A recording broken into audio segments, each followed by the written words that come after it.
3,000 Years of Longing. George Miller, the Mad Max Fury Road director, and Mad Max just in general director, Yep. dropping his first movie in 7 years.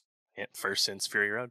Been a while. And it's this adaptation of a uh, short story from the 90s Mhm. called the Jinn and in the Nightingale's Eye or something Yep. along those lines. 1994.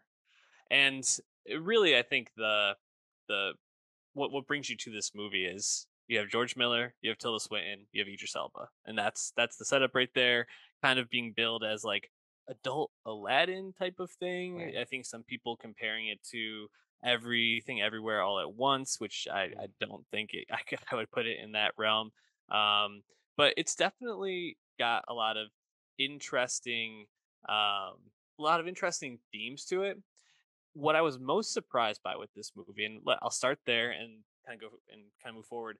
George Miller, obviously lauded for being such a great action film director. Yeah. This movie has almost no action. In fact, a lot of it is Tilda Swinton and Idris Elba talking in a hotel room for about the first hour or so, and now it has flashbacks to other stories. Tilda Swinton is this narratologist. She's studies stories and is a very well respected scholar in the field of ancient stories and themes and how stories, were kind of the science of the past, ways that people made sense of the world. But as stories, we understand science better now, we turn less to stories to help us understand the world. And it's interesting because it kind of starts off as a bit of a ghost story in a sense, where in the beginning she has this vision that comes to her while she's presenting, and she passes out from this vision and then goes back to her hotel room after stopping at like this local gift shop, and I think she's in like Turkey or something like that. And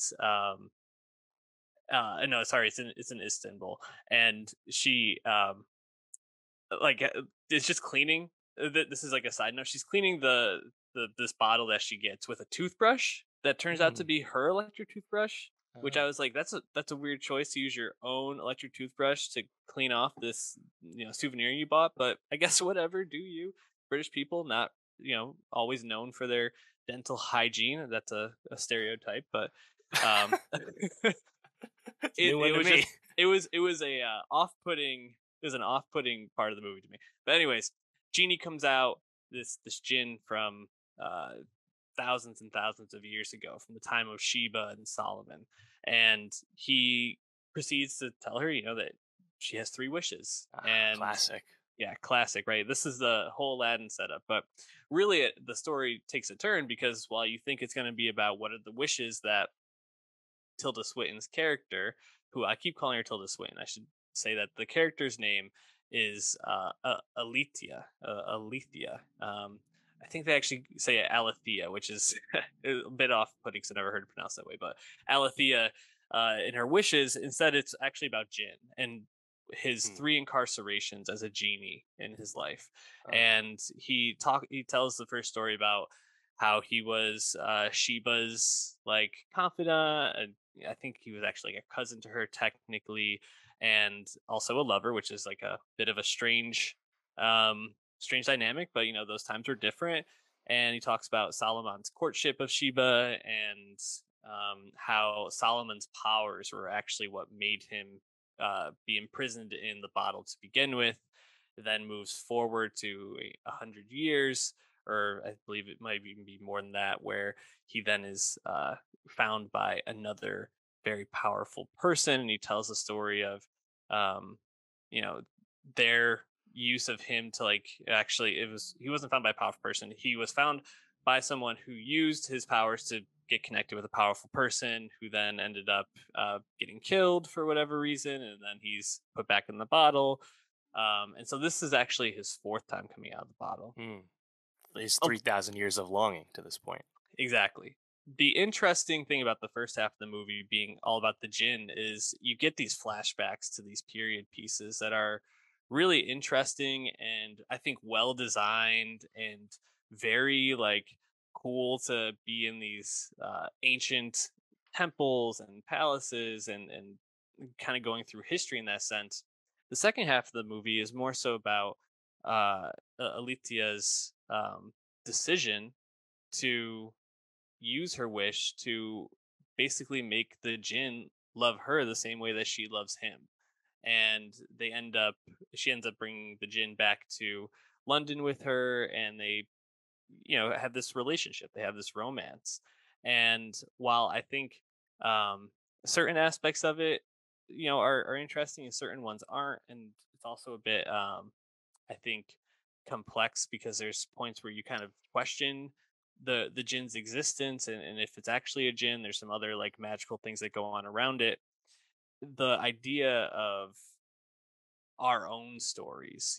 Alethea being this person who had had a marriage before that didn't work out, and how that impacted the way that she was able to love others now, and how she found happiness now, and how her relationship with the Jinn kind of highlights her own personal journey, as well as how the Jinn's like magic and his ability to be in this world is heavily impacted by things like the television or the internet or radio waves, because instead of stories being passed from word of mouth, now everything's passed through transmitters and through waves in the sky, and he's affected by this. And so it's kind of interesting to think about the metaphors of it all, and what George Miller is really trying to pinpoint with this story in terms of his own meaning and his own storytelling. So I found it to be a really thought provoking film.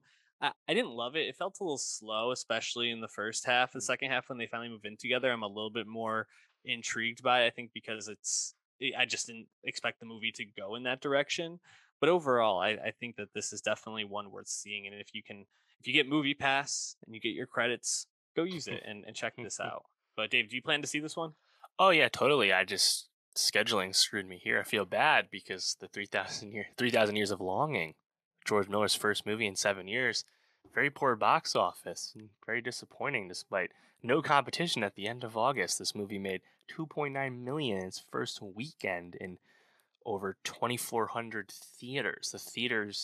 Theater chains actually asked for a bigger release than they were originally planning at United Artists due to the lack of new product. And despite that, the movie still really flopped, which is tough. It's going to be a big loss for sure. 60 million budget, but yeah, George Miller is just kind of a funny one, right? 4 Mad Max movies, 2 Babe movies, 2 Happy Feet movies. Here we are, 3,000 Here we Years of are. Longing. In a sense, it's exactly what people asked for, more or less.